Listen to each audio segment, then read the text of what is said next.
Hi. It's me. It's been a while since I last wrote you. I read on the newspaper that you received my letter. I guess you know about me now. I bet you're wondering who I am. What my given name was. Who my parents were. Where I lived. Where I went to school. What I dreamed of becoming when I grow up. I don't know. Maybe you didn't wonder. Maybe I just wished you did. Maybe I just wish someone did. When you're locked away for so long, watching as the world passes by, not taking a second look at the blue house with the man with the fake smile, you start to understand that you don't really matter. You start to understand that the world only cares about the sensationalism and scare factor of a missing teen. They don't really care about the face and the missing poster. And that's when you begin to float. You float when he talks to you. You float when he beats you. You float when he enters you. You float. Far above it all.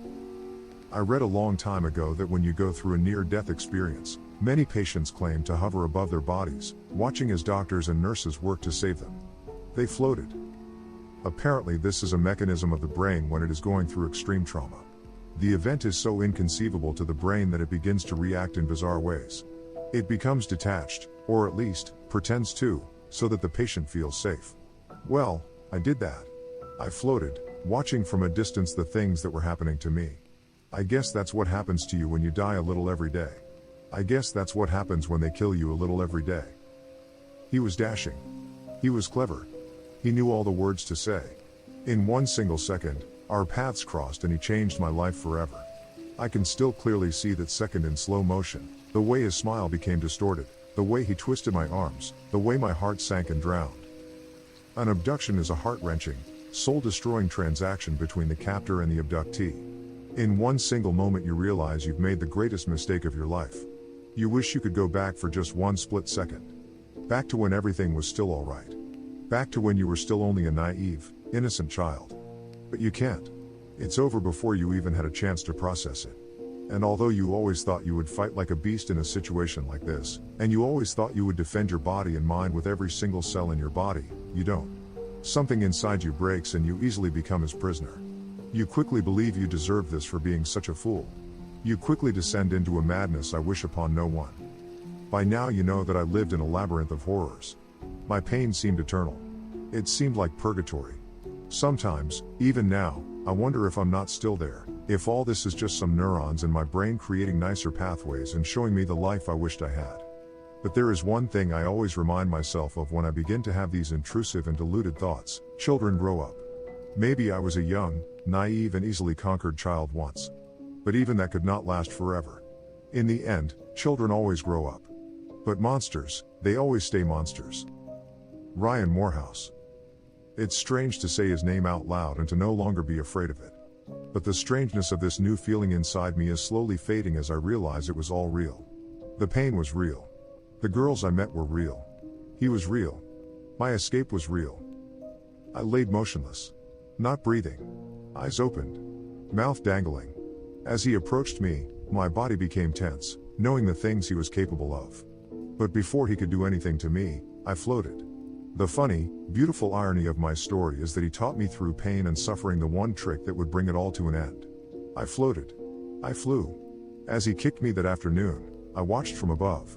But this time, even my physical body didn't react to the pain he inflicted on it. I can't explain to you what happened. Sometimes I think it was some sort of miracle. It was all too perfect. He really thought I had died. I could tell by the shock in his face. I was baffled by all the mistakes he made. I suppose he got used to my powerlessness. But on that day I had a mission to save you. I couldn't bear to imagine you in his mind, in his hands, in his chambers of torture. As he dropped down to check my pulse, I knew it was over for him. He looked into my dead eyes. He stared intently into them, looking for any sign of life. And then I squinted with a half smile, startling him before I bit down hard into his neck. He never saw my smile coming into his skin.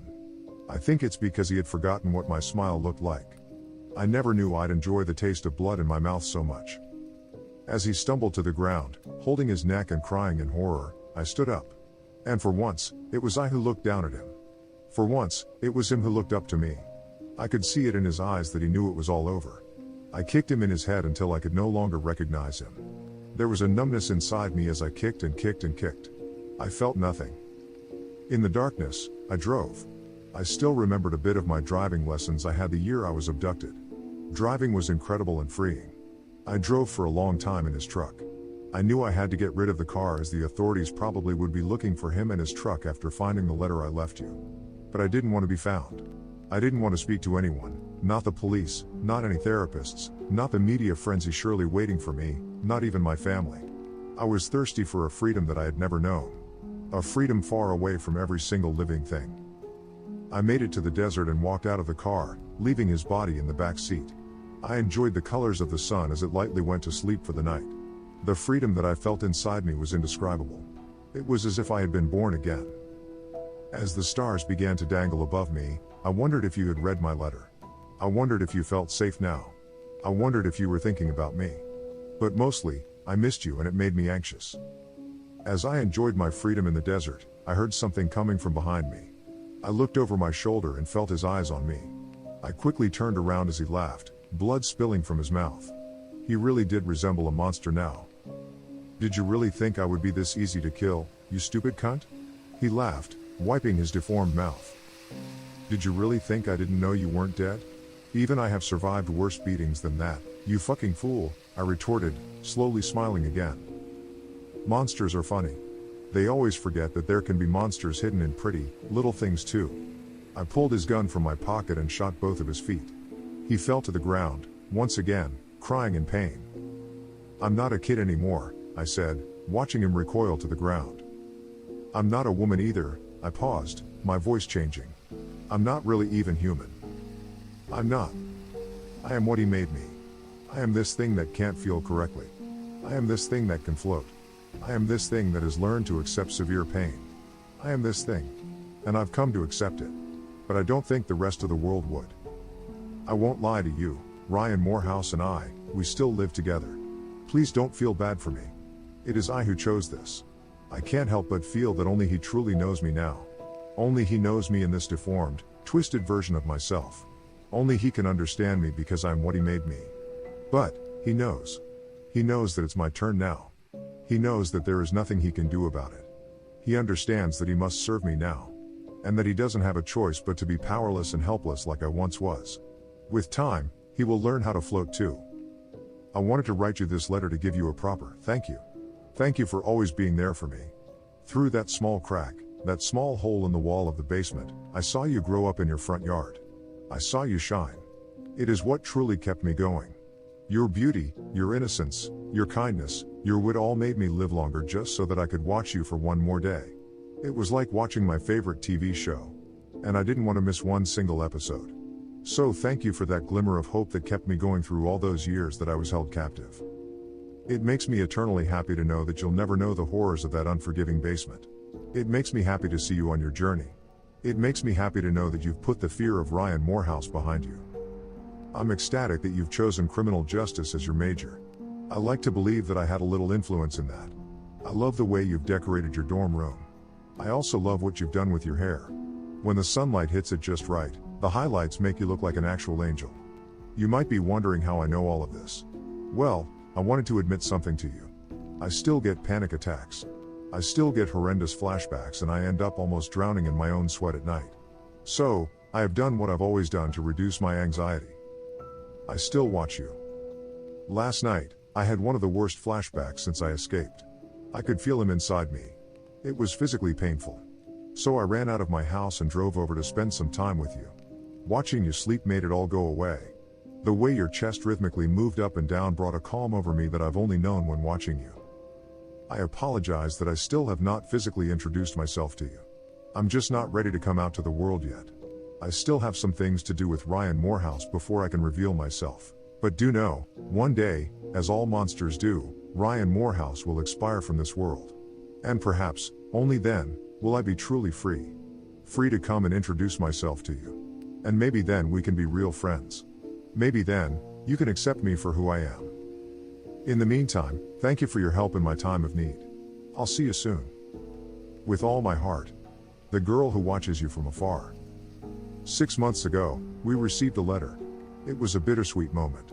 We rejoiced as we realized our daughter was saved from a horrific man, but we were saddened to find out that we had lived in front of a house where many young girls had been held captive and murdered.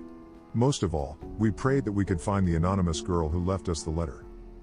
Although we received many messages asking us for an update, we were asked by the detectives and agents not to share information as the investigation was active and ongoing.